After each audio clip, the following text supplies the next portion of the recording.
प्रयागराज में मुक्तेश्वरानंद और मेला प्रशासन के बीच 6 दिनों से विवाद जारी है। अपनी जिद पर अड़े मुक्तेश्वरानंद तो मेला प्रशासन भी अपनी जिद पर अड़ा हुआ है। सुरक्षा की दृष्टि से मुक्तेश्वरानंद ने शिविर के अंदर और बाहर 12 सीसीटीवी कैमरे लगवाए हैं। शंकराचार्य के विशेष प्रतिनिधि देवेंद्र पांडे ने बताया कि यह हमारी मजबूरी है, क्योंकि शंकराचार्य सड़क पर बैठे हैं।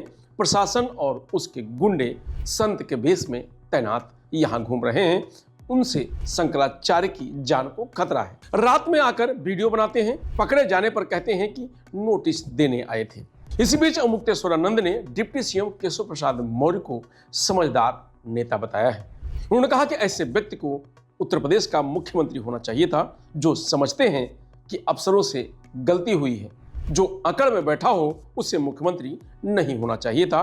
दरअसल गुरुवार को डिप्टी सीएम केशव प्रसाद मौर्य ने कहा था कि शंकराचार्य जी के चरणों में प्रणाम करता हूं और उनसे स्नान करने की प्रार्थना करता हूं। मौनी अमावस्या पर क्या क्या हुआ था ये भी जान लेते हैं। तो 18 जनवरी को माघ मेले में मौनी अमावस्या पर मुक्तेश्वरानंद पालकी से स्नान करने जा रहे थे। पुलिस ने उन्हें रोका और पैदल जाने को कहा था। विरोध करने पर शिष्यों से धक्का मुक्की हुई थी। इससे नाराज मुक्तेश्वरानंद शिविर के बाहर धरने पर बैठ गए थे। प्रशासन ने मुक्तेश्वरानंद को 48 घंटे में 2 नोटिस थमाई थी। पहले में उनके शंकराचार्य की पदवी लिखने और दूसरे में मौनी अमावस्या को लेकर हुए बवाल पर सवाल पूछे गए थे।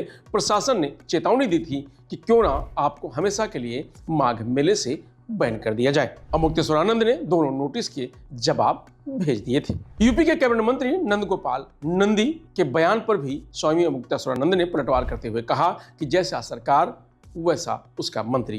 कंस के मंत्री कंस से ज्यादा क्रूर थे। मुखिया को खुश करने के लिए उसके लोग उससे भी आगे बढ़ जाते हैं। हमारे लिए सतबुद्धि मांगने वाले भगवान से थोड़ा अपने लिए भी मांग लें। दरअसल मंत्री नंदगोपाल नंदी ने कहा था कि आदिकाल से जब भी कोई अच्छा काम होता है तो उससे विघ्न डालने वाले जरूर होते हैं।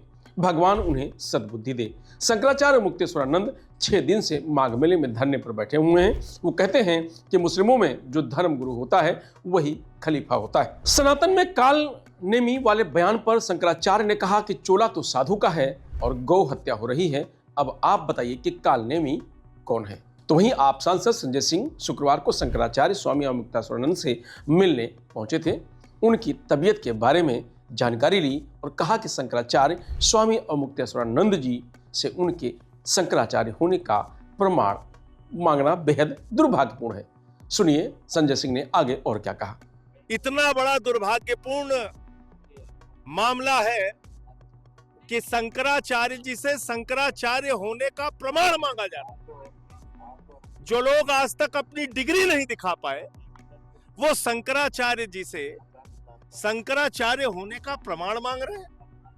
शंकराचार्य क्या कोई प्रधानमंत्री तय करेगा, कोई मुख्यमंत्री तय करेगा, कोई पुलिस का कमिश्नर या कानून गो तय करेगा? शंकराचार्य हिंदू धर्म के रीति रिवाजों से तय होते हैं और इसमें किसी को भी हस्तक्षेप करने का कोई अधिकार नहीं है। शंकराचार्य जी से विरोध शासन प्रशासन का इसलिए है कि इन्होंने अविरल और निर्मल गंगा की बात की, इन्होंने गौ हत्या पर रोक लगाने की बात की।